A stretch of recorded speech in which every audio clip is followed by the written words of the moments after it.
Hari Om. Let us now continue with studying Shrimad Bhagawad Geetha from the pages of the Gita home study.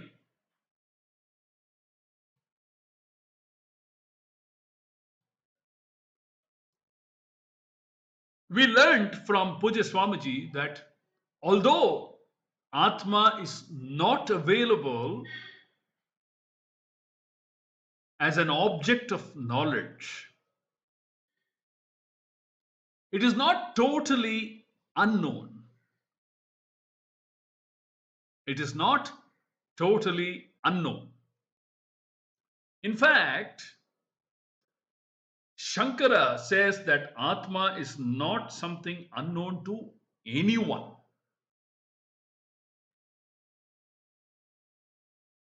It is always Swata Siddha, self-evident and self-established. No one can say that his or her Atma is unknown. No one's Atma is unknown. Everyone's Atma is known. Only then is the operation of the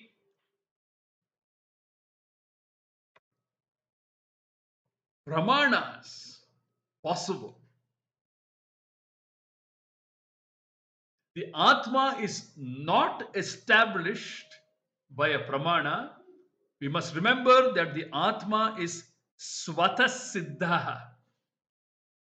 Atma is Swata Siddha.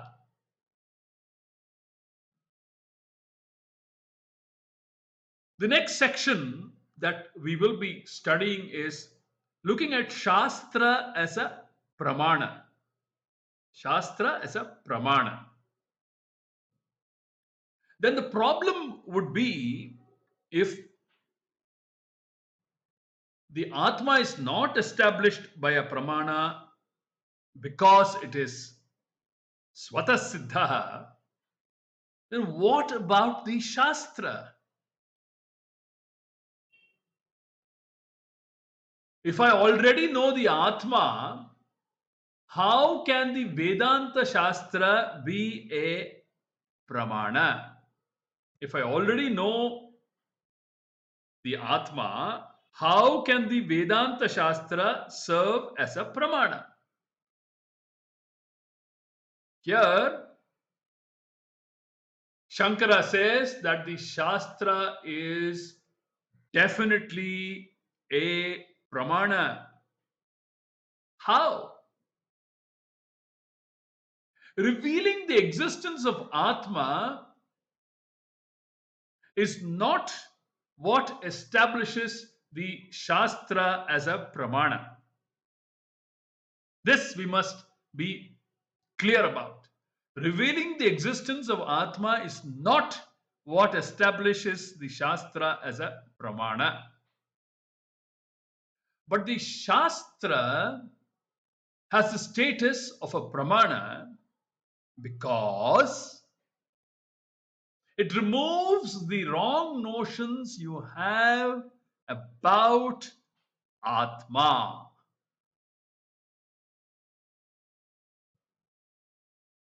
Those two sentences are worth revisiting. Revealing the existence of Atma is not what establishes the Shastra as pramana, but the Shastra has the status of a pramana because it removes the wrong notions that we have about Atma. Atma, by nature, is Param Brahma. And that Param Brahma is not known to you.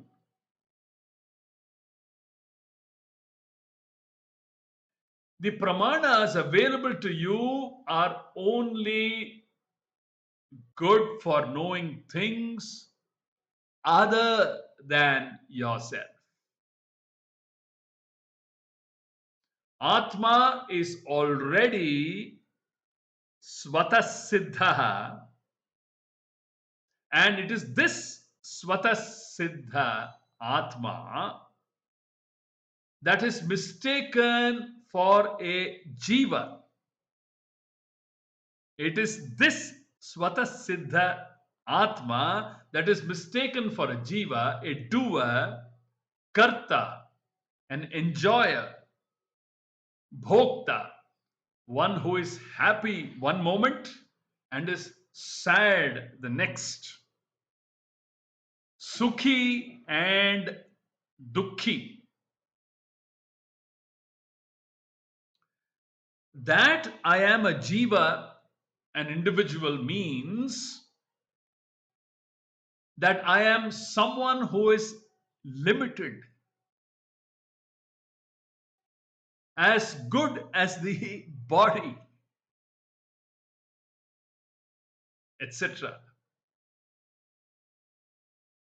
This is the natural conclusion of every jiva because of avidya, ignorance. This mutual transference of the attributes of the anatma upon the atma and vice versa, the atma's attributes being transferred to the anatma, is called anyonya adhyasa in the Adhyasa Bhashya. The famous Adhyasa Bhashya of Adi Shankaracharya as an introduction to the study of the Brahma Sutras. The mutual transference of the attributes. The limitations of the body-mind complex are transferred upon the Atma, and the Satyatvam, the Chaitanyatvam, and the Ananda or Anantatvam is seemingly transferred upon the Anatma. The reality of Atma is transferred to the Anatma, and it makes us feel that the Anatma is more real than the Atma itself. Such is the play of Maya, of avidya, of ignorance. The status of being a jiva, jivatva, has been superimposed upon the Atma. In other words, the seeking person is born of avidya, avidya karyam.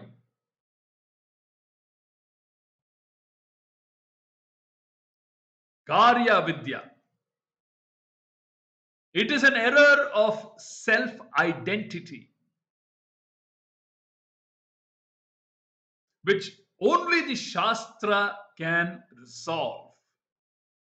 It is an error of self-identity which only the Shastra can resolve. One's own pramanas are of no use here.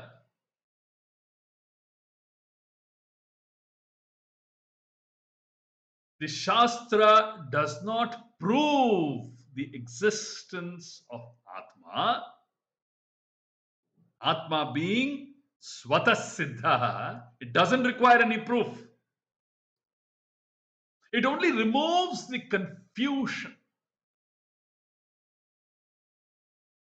the misplaced reality. It helps us to discern and dispel. It corrects our vision, as it were.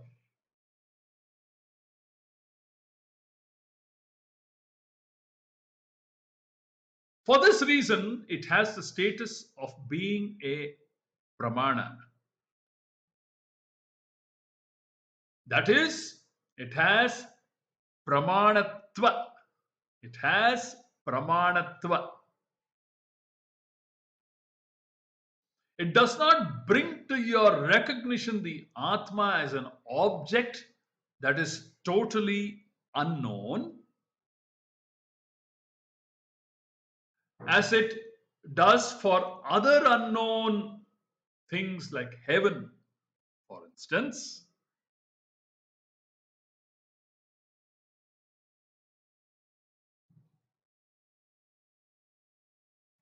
That is not what the Pramana's job is.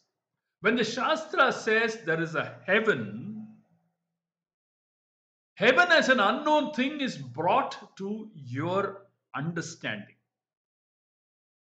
Heaven as an unknown thing is brought to your understanding. You understand there is such a thing as heaven.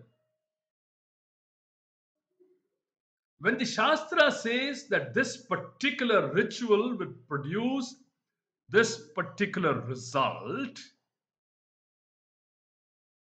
it is definitely bringing an unknown thing to your recognition. That this ritual has this efficacy is not known to you by any other pramana. Therefore, the Shastra has the status of being a pramana by bringing to your recognition something that is totally unknown to you, which cannot be known through any other pramana, which cannot be known by you through any other pramana.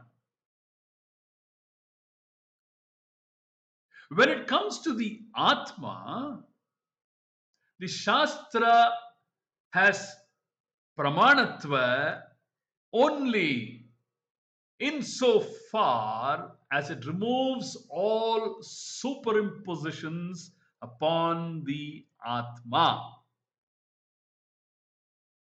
A very valuable statement. When it comes to Atma, the Shastra has pramanatva only insofar as it removes all superimpositions upon the Atma. Knowledge is nothing but the removal of ignorance. It cannot be a superimposition upon ignorance. If ignorance is not removed, there is no knowledge at all. Ignorance being opposed to knowledge.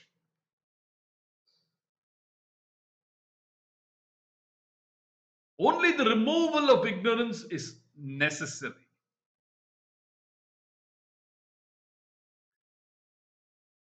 Ignorance of Atma is present, and the Shastra has the capacity to remove it.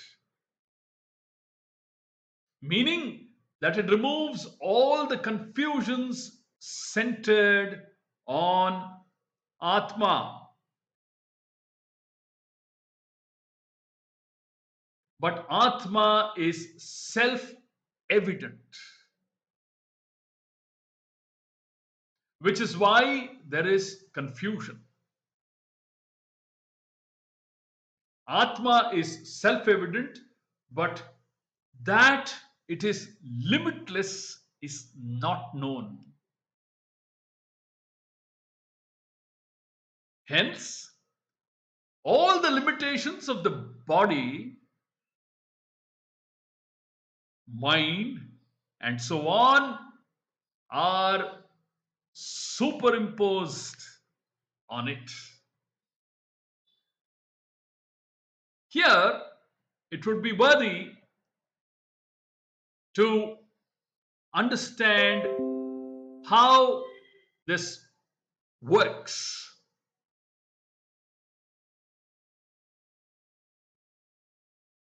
Imagine there is a very incandescent light. There is an incandescent source of light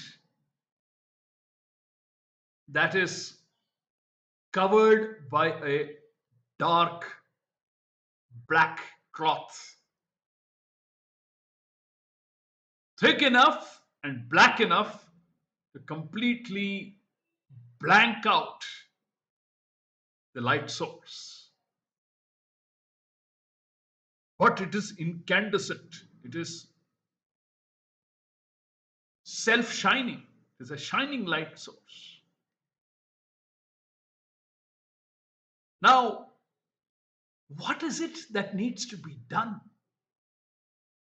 Really? All that needs to be done is to remove this thick black cloth that has been covering the bright incandescent source of light.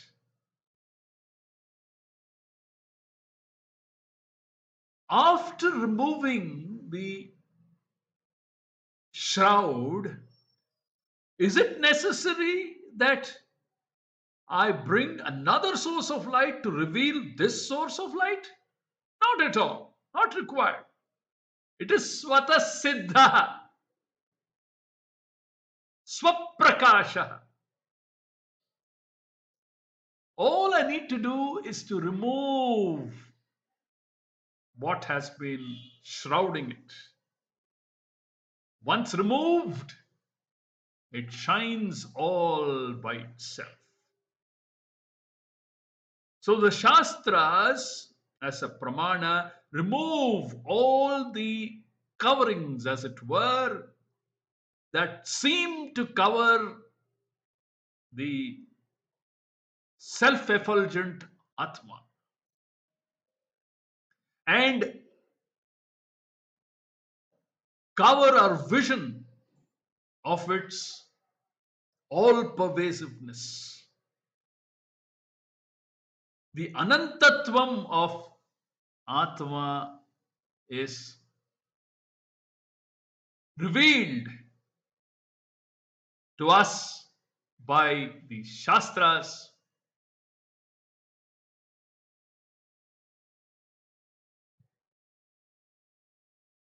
The fact that Atma, myself, is limitless is not known.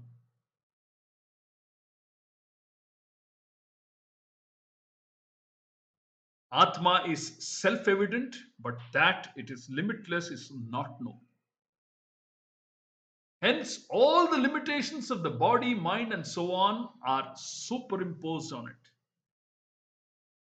Those limitations have to be gradually, intellectually done away with, after which Shanaihi, the brilliance of the Atma, the infinitude of the Atma begins to shine forth. We will pick up the thread of this important discussion in the upcoming capsules and take our study forward. Hari Om. Om.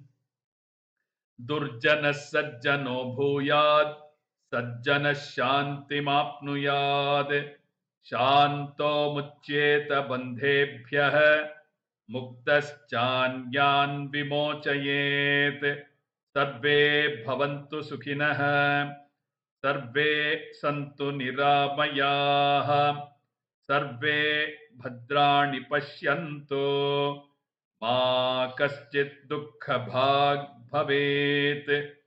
Om Purnamadah Purnamidam Purnat Purnamudachyate Purnasya Purnamadaya Purnamevavashishyate. Om Shanti Shanti Shanti. Harihi Om. Shri Gurubhyo Namaha. Harihi Om.